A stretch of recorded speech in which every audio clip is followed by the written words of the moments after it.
house or sold separately. I love that thing.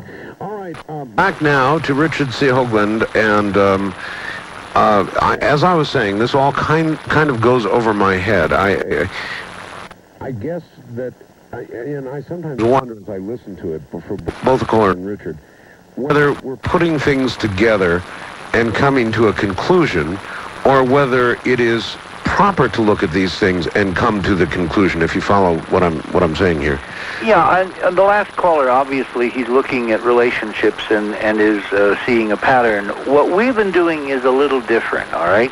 Because what you need to do to constrain that logic, to know when you really found a signal as opposed to just projection, is to have an endpoint. The difference between what the previous caller was doing and what we have been doing is that we're looking at actual mission profiles.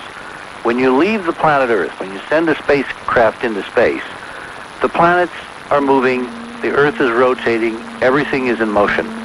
To get to a certain place at a certain time, at a certain latitude and longitude, right, you have to have a very precise system of celestial mechanics, navigation, rocket power, etc., etc. Everything is timed down to the split second. If you find when you arrive, that we have found in looking at these computer plots over and over again, that these ancient, sacred Egyptian ritual constellations are in key geometric positions over and over and over and over again ad nauseum, it can't, as Marvin Zarnik says, who was an expert in celestial mechanics at McDonnell Douglas and wrote a paper for this for me, it can't be an accident, can't be an add-on, can't be an afterthought. It has to be the top priority. Now the problem is that it's not supposed to be. You know, crew safety or science or getting to a certain position for observations or whatever. But this data is telling us it has to be, by the cruel, cold equations, as Ted Sturgeon once said, of celestial mechanics, it has to be the number one priority, and therein lies the paradox, Art. It can't be, but it is, which means there's a hidden agenda. And when people like Zarnik are shown our data, they go, holy smokes, you know, expletive deleted, because they realize they've been had. That what they thought they were doing, what they thought they were working for, the objectives, the goals, the mission profiles, all the plans, are poppycock compared to the absolute bottom equations of getting there at those times for those geometries of those celestial portents. All right. By the way, Richard, just to get your backup on this, somebody sent us an artist's conception of Pegasus, and it's one of the prettiest graphics I think that I've seen in a very, very long time. Keith has it up on the website now on the front page. It is pretty, isn't it? You showed it to me a couple of minutes ago. It really is, and we're going to put the same thing on our website, and under it, with a link, is going to be a description of Pegasus, which I drew from a very important mythological archive volume that's about 1,200 pages. This woman, this anthropologist, has done an incredible job. Her name is Barbara Walker. I want to read you a couple of things from this, because there is such an incredible resonant strain of symbology and mythology, and your resonating with Lorrena McKennit art is not accidental. That music is the ancient harbinger of Egypt, and I can prove it. Listen to this. Pegasus, winged horse of Greek myth, symbol of the sacred king's or hero's journey to heaven, an image of death and apotheosis, like the mythic death horses of northern Europe. Pegasus had archaic matriarchal origins. He sprang from the wise blood of the moon goddess Medusa, who embodied the principle of Medha, the Indo-European root for all female wisdom. Remember, Isis, female, is Sirius.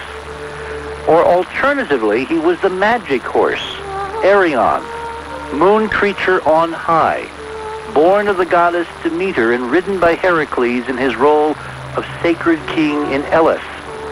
There was an earlier female Pegasus named Agnipe, the mare who destroys mercifully, actually a title of Demeter herself as the destroying lunar nightmare. Pegasus was named for Pegae, water priestesses who tended the sacred spring of Pyrrhon in Corinth. The cult seems to have been rooted in Egypt. The oldest shrine of Osiris at Abydos, circa 2000 BC, centered on a sacred spring called Pega. The Greek Pegi preserved an ancient dying god cult as shown by the myth of Bellerophon, who mounted Pegasus and tried to ride to heaven as though he were an immortal. He failed and fell. Bellerophon's predecessor, mythologized as his father, also failed and was devoured by wild, man-eating mares. This was not meant to suggest that human flesh ever became incorporated into equine diet, EQ Pegasi. It meant rather that pre-Hellenic sacred kings were torn in pieces at the close of their reigns by women disguised as mares. Obviously a very patriarchal projection here. Obviously. That's something. All right, well, you're welcome to that graphic, and it certainly will fit in just right. First-time caller line, you're on the air with Richard C. Hoagland. Yes, Richard. First, could you tell me if the star Sirius is in the Pegasus system? No, Sirius is in Canis Major, but it is linked mythologically. The whole panoply of constellations. I mean, my background is astronomy, and I've been teaching, in planetarium and in other places for decades. Okay, and what they teach us is that the constellations are supposed to look like some kind of figure. That's not true. The constellations turn out to be devices, tell a story. And the story is this vast tapestry, this panorama of mythology which has the human consciousness somehow and history embedded within it that tells a story over and over again in these various characters that are depicted by the stars in the night sky. Okay. And the concept of a winged horse, imagine this, isn't it incredibly coincidental that there should be a spacecraft, if that's what it turns out to be, coming out of Pegasus, a flying horse whose destiny is to take sacred kings.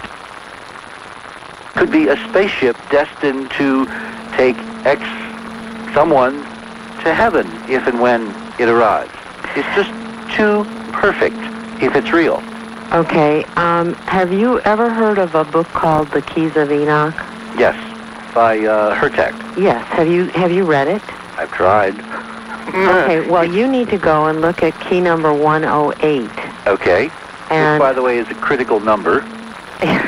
Yes. And the book is a critical book in what you're discussing here. Yes. And if any of your readers... James Hertek is definitely plugged in at many levels. Oh, yes. And this all has to do with what's occurring and with the pyramid. Right. And the whole lineup of everything that's happening. All right. Thank you for your comment, and we will check it out, ma'am. Thank you. Wildcard line, you're on the air with Richard C. Hoagland. Hi. Yes, hello, Art. Hello, Mr. Hoagland. My name is Don. I'm from Las Vegas. Yes, sir. And, I have one question. I must say I love your show, and I was listening to your show the day before yesterday, and was very interested by the events about EQ Pegasi. And although I've been listening now for the last couple of hours, I haven't really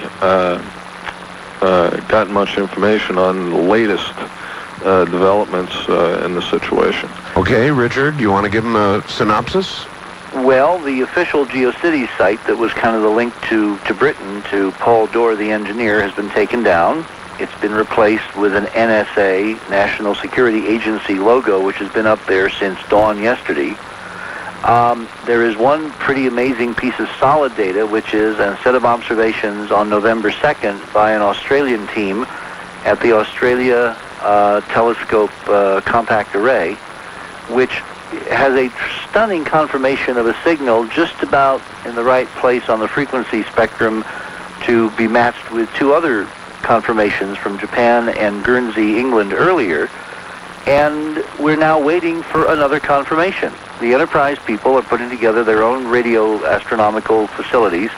We've got Dish and we've got LNA and we've got, feed horns and all that assembled, and there is someone tonight putting this stuff together. The next couple of days we're hoping to go online ourselves, because if this thing is an interstellar probe, if it's somebody coming to visit, then as it gets closer and it slows down, it will get louder and louder and the frequency will fall, and we should be able to get confirmation from almost anybody in the next week or two.